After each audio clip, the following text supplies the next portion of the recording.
Don't go away. WFIA, The Spirit. When you hear the phrase, the hardest working real estate agent you'll ever meet, you know it's the Elizabeth Monarch Group of Keller Williams Realty Louisville.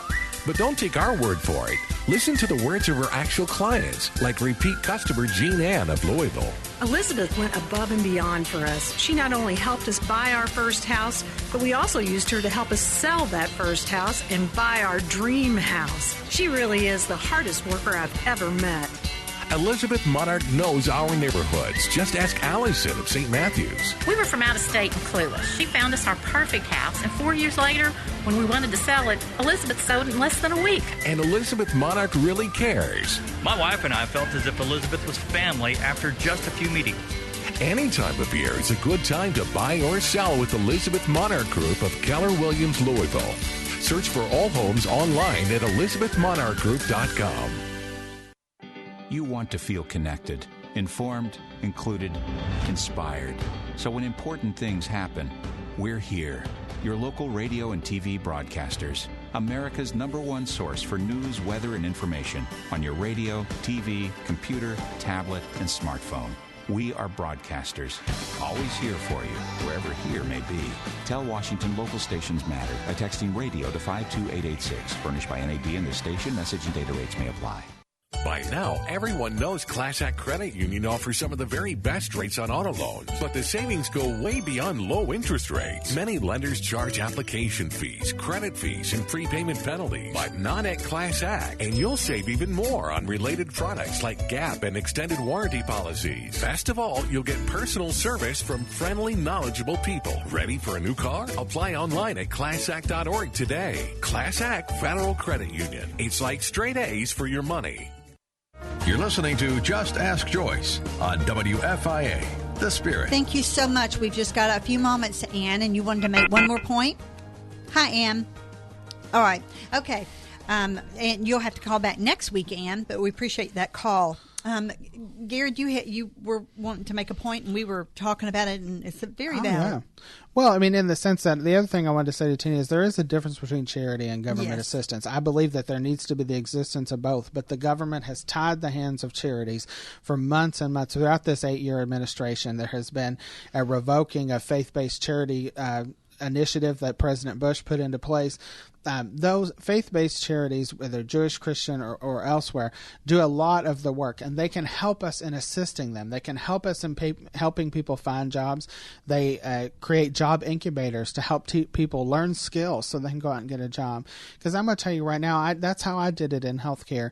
When I didn't go into college and wait for my degree, I went in and I became a pharmacy technician. I got my license and I worked my way through with a decent paying job, learning the skills that I was going to need when I graduated from school. And I've always worked more than one job, and moving forward, that's what we need to do. We need to provide those opportunities across the spectrum, across regardless of where you live, regardless of your zip code, regardless of anything. Americans should have equal opportunity and equal playing field. And that is something that the government never creates. The government cannot create an equal playing field because there will always be winners and losers in the eyes of the government. Amen. Well, you know, Garrett, we didn't even get to the speech today in Atlantic City. We will talk about that on Saturday on One Nation. Okay, so all right, so plug your show again because you know we've got a few moments here. So you plug your show because you know I'm very excited that you are going to have your own show, Garrett, because you are a young man with, I mean, incredible wisdom for this country.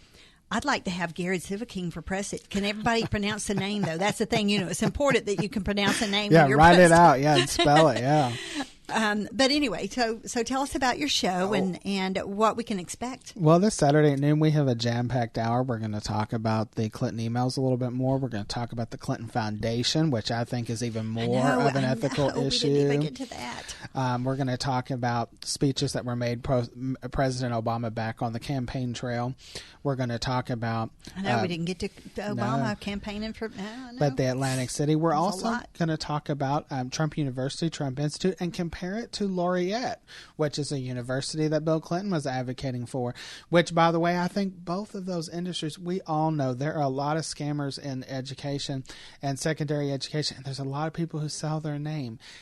But it's not illegal, and that's the issue there. Is it unethical? Yes. But we're also going to talk about the issues that face us in the election. The Second Amendment. Giving trade secrets to, yes. hackers, or you don't even have to hack. You just put it on an open server, and, that's not illegal either. Right. So. But the Second Amendment, the First Amendment, religious freedom, personal equality, all of those things are at stake in this election across the spectrum, and we're going to talk in depth about them, beginning our conversation on Saturday, but continuing throughout now until November and beyond, because we're going to have so much to talk about. It's going to be a loaded show, that's for sure, if you're going to talk about all of that. Now, remember, you only have an hour. I know. But I'll be back with you next Wednesday, yes, too, here on will. Election Selection. That's right, Election Selection next week. And, I have set aside Wednesdays for that this entire year because I feel that much of a burden for our country. I just do. I feel that it has been a burden. I'm with Ann that America's fed up. We are fed up with government riggings and the status quo of government. And to me, Comey's statement is looking more like that yesterday, that it was, it was handed down an edict that you will not prosecute, and there we are, you know. And clearly we're fed up with our political parties, too. Bernie Sanders was a proof of the fed up with the Democrats, and Donald Trump has proven that people are not in line necessarily with what the leaders of the Republican Party have found. So you're going to have a big shift in both of them. If the Tea Party had kind of happened maybe this election year, it might would have had more momentum, I think, because it kind of caught some and then fizzled out. But anyway, I think they kind of dissolved into the Republican Party a little bit more, but I think that they've come back out, and I think because some of them are big for Donald Trump, some of those people are part of the big Never Trump movement. So I think you're going to see that, and by the way, that's still capitalizing, not as much as the media wants to portray it. Donald Trump will be the nominee, so do not fear of that. But it's going to be very interesting, and we'll be glad to have this conversation. And we'll be beginning to see the vice presidential picks as well, and that's going to be very interesting too, and critical. On next week's show, we're going to talk about it because the schedule's coming out at the beginning of this week, and we will know who is VP. Join me tomorrow, and in the meantime, I'm in battle for his cause. The Spirit, 94.7 WFIA FM New Albany, Louisville, is a service of Salem Media Group, online at WFIAFM.com. Focus on the Family is sponsored by Focus